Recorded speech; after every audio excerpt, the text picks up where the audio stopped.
Estamos a ley de 5 días. A ley de 5 días. Y hablaremos el martes. ¿Cómo? Hablaremos el martes. Hablamos el martes. Todo el mundo es importante.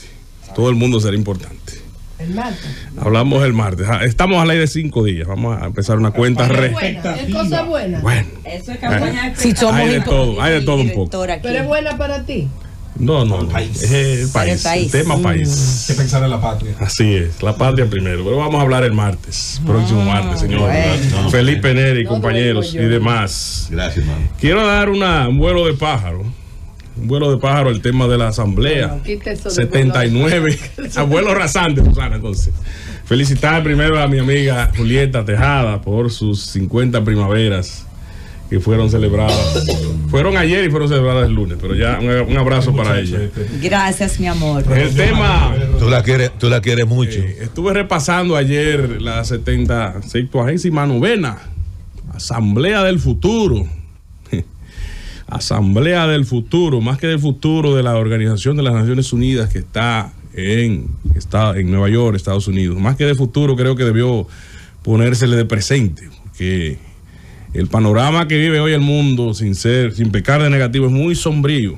Y ayer veía entre los principales discursos, repasando los del presidente de Estados Unidos, los del presidente de El Salvador, que para mí fue de los mejores, y el presidente Javier Milei, que fue con una sierra a hacerle una crítica frontal a la ONU y toda la Agenda 2030 y un pacto del futuro que uno no termina de ver como cuál es el objetivo, porque me hacen una mezcla ahí de regulación de redes sociales con inteligencia artificial, pero entonces también hablan ahí de la misoginia y que los derechos de las niñas y demás, una agenda como que siempre tienen un trasfondo últimamente como oculto para los países pendejos, los pequeños, bajarle línea 2 o 3, porque ahí firma todo el mundo. A veces no firman lo de los G8, G7 sobre todo.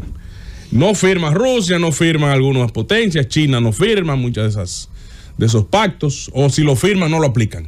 Entonces aquí le meten la presión.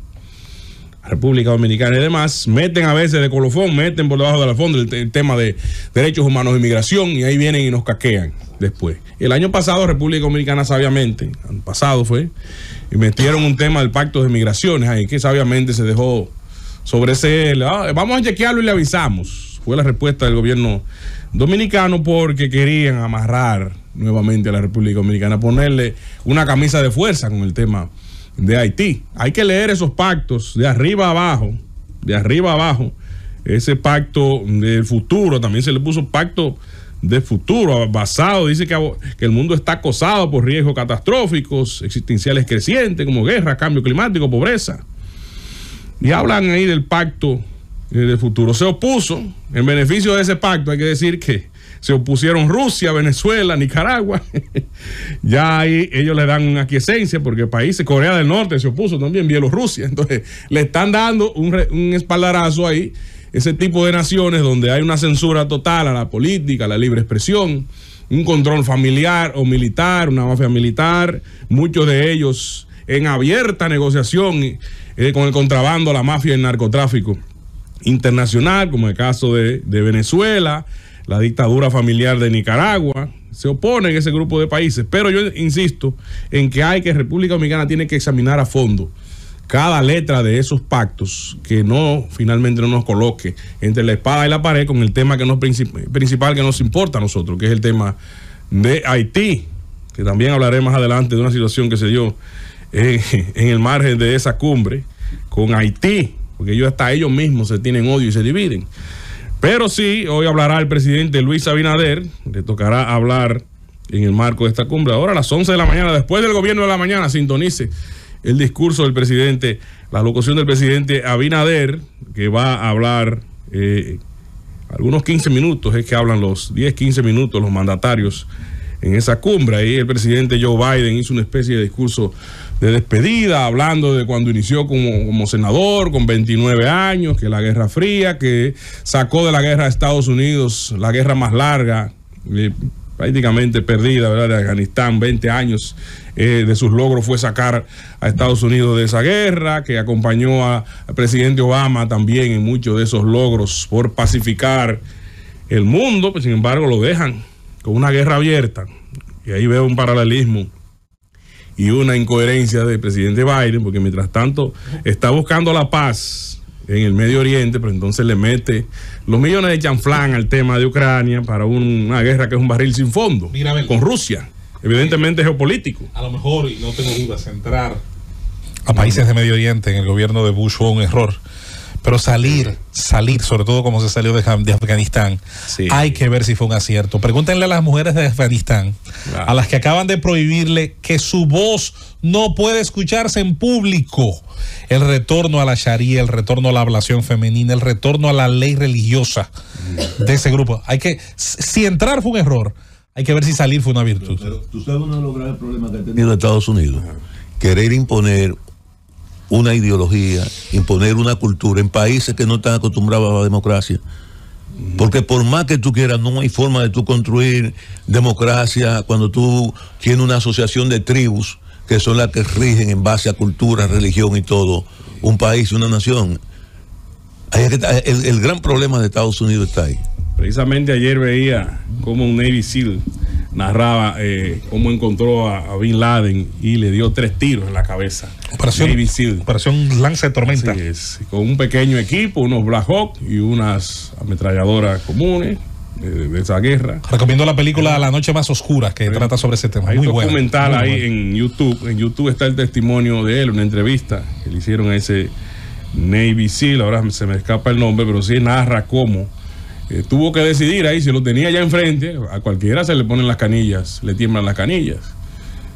Darle 3 tiros y matar el mito, matar el terrorista más grande del mundo, que finalmente fue encontrado en Pakistán, en un edificio, y con un grupo de mujeres, prácticamente custodiado por un grupo de mujeres que ellos dicen que le preservaron la vida, porque primero se le tiraron arriba a ver si eran mujeres bombas.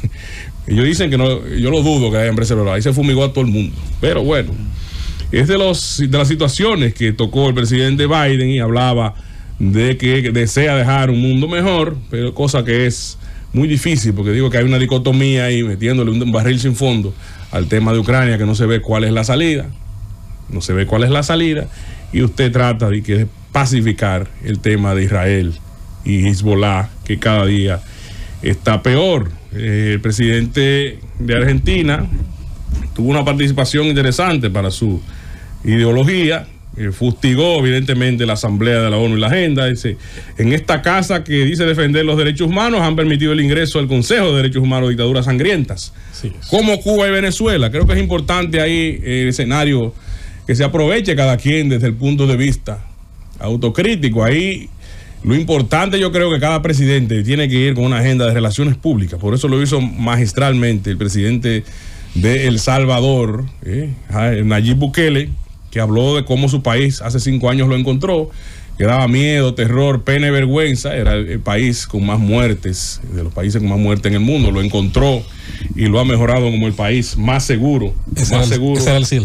Sí, el más seguro de América, y donde se hacen eventos turísticos, de surfing, donde se ha abierto una especie de campo de emprendimiento, de atraer las inversiones. Creo que yo soy una de las personas que creen los hechos, más que el extremismo de la izquierda con el Frente Farabundo Martí, que fue un desastre en El Salvador, el extremismo de derecha de La Arena, un grupo de gangueros y mafiosos que sumieron ese país en la desesperanza y que tenían pactos todos con las mafias, las malas salvatruchas. Creo que los resultados hablan por sí solos hoy en El Salvador. Por más que se ataque, por más que se diga, decía el presidente de El Salvador, que el reto grande va a ser mantener y avanzar en esos logros de seguridad, de inversión y de turismo, y de hablar de que ya El Salvador le va a dejar a las futuras generaciones una deuda pagada, que va a ser autosuficiente a nivel económico. Creo que es un gran logro que habla mucho y que hay que estudiar ese fenómeno, y por algo está haciendo noticia El Salvador desde la presidencia de Nayib Bukele. Creo que los aspectos positivos hay que utilizarlos. Habló de que El Salvador tenía el error de creer que en escenarios como ese, que potencia era que iban a socorrerlo, a ayudarlo a ellos, hasta que ellos mismos no se empantalonaron. Un gobierno con una decisión de Estado de buscar la manera de sacar de las calles a los dueños de las calles, que eran las bandas, las malas salvatruchas y demás, sacarlos de las calles, dejarle las calles a los millones de ciudadanos que se merecen estar tranquilos, ir al supermercado a comprar, hacer su día a día, en tranquilidad y paz, que es lo que el mundo hoy necesita. Comparaba también, criticaba a Nayib Bukele la actualidad de desesperanza, de desasosiego que vive el mundo, que en las grandes potencias la gente se mete a robarse un jabón y una rasuradora, a robarse una barrita de chocolate y una botella de agua, y que han tenido que ver en muchos estados abrir y no penalizar esto por la situación de desencanto, de consumo abierto de drogas, de todo tipo de drogas sintéticas, y de desasosiego que hay en el mundo, que las grandes potencias para eso no se han podido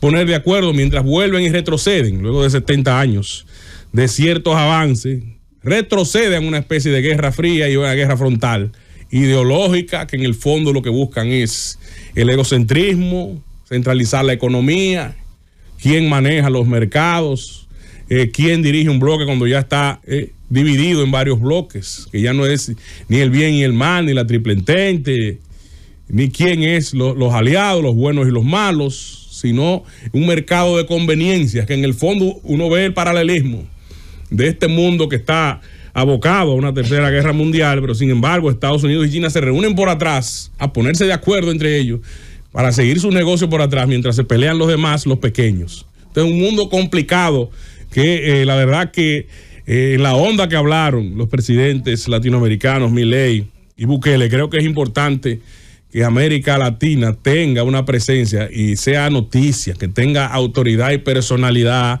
en esos escenarios. No ir a hacer show como hacía el presidente Hugo Chávez, hablar del diablo, y un populismo que creo que debe atacarse más ahí en esa cumbre, más que del futuro del presente. El populismo irresponsable que han sido víctimas varios países, que lamentablemente Colombia está retrocediendo, que lamentablemente México está retrocediendo con el populismo que hay trasnochado, justificado de una falsa izquierda en alianza con el narcotráfico y la delincuencia para permitir que los ciudadanos sean apandillados, como ha sido el mismo caso de Haití, que por cierto hubo un tema ahí de una lucha, de una desavenencia, un incidente diplomático, mientras el primer ministro Gary Cornier se reunía de manera bilateral con Lula da Silva, presidente de Brasil, pues llegó el presidente del Consejo Presidencial, un delegado del Consejo Presidencial, Leslie Voltaire, fue en representación de Edgar Blanc, presidente del Consejo Presidencial de Haití. Ustedes saben que eso es un consejo de transición, pero que también hay un primer ministro que fue escogido, Gary Cornier. Estaba reunido con el presidente de Brasil y llega el señor Voltaire. Yo soy el representante legítimo de Haití, déjenme entrar. No lo dejaron entrar, no se coordinó el protocolo con Brasil, y ahí hubo una desavenencia, un incidente que marca el desastre que es Haití, las divergencias que hay, la desunión que se mantiene en ese país, y usted sabrá cuándo es que ahí se va a hacer elecciones, si ni siquiera los chelitos de la Comisión de Kenia los han soltado, y se está exigiendo además más apoyo y mayor despliegue.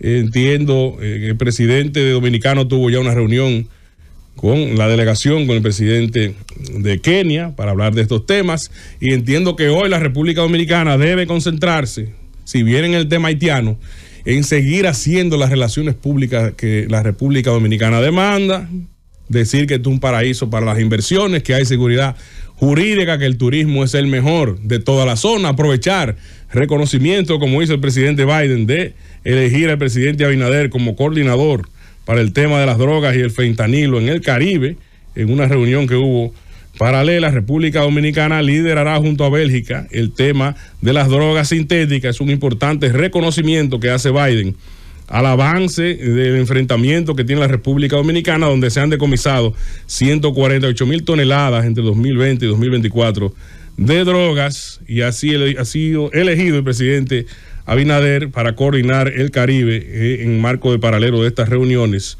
por el presidente Joe Biden. Creo que la República Dominicana hoy día es valorada, justa y preciada en el plano internacional, y que debemos seguir abogando por la libertad en el Caribe y en la región, atacar dictaduras atrasadas como la de Venezuela y el camino que lamentablemente va tomando otras naciones como Colombia, que venían caminando hacia el progreso, y mantener nuestro liderazgo. Pero sí, deplorar lamentablemente, ya para despedir, que mientras estamos luchando por la República Dominicana tener sus derechos a manejar la migración, aquí hay un grupo de gente que va frente al Palacio, enviados e instigados, aprovechando este ambiente de cumbre de supuestos ciudadanos dominicanos que le corresponde, de que más de 200,000 declararlo dominicanos, porque este es un país racista. Y de otro lado, un grupo de dominicanos, que lo conté, 4 gatos habían ahí, y respetando al presidente de la República, atacándolo por el tema haitiano, 4 gatos con bandera ahí, y lanzando un grupo de improperios en escenarios internacionales. O sea, una doble campaña sucia. Por un lado, criticando supuestamente la desidia del gobierno con el tema haitiano, y otro acusándolo de que están repatriando, de que están siendo racistas. Y creo que la República Dominicana tiene que mantener la autoridad y elevarla aún más frente al tema de la migración ante el chantaje de lado y lado extremista para quitarnos nuestro derecho a regular nuestra nacionalidad. Llévatelo, Cundo.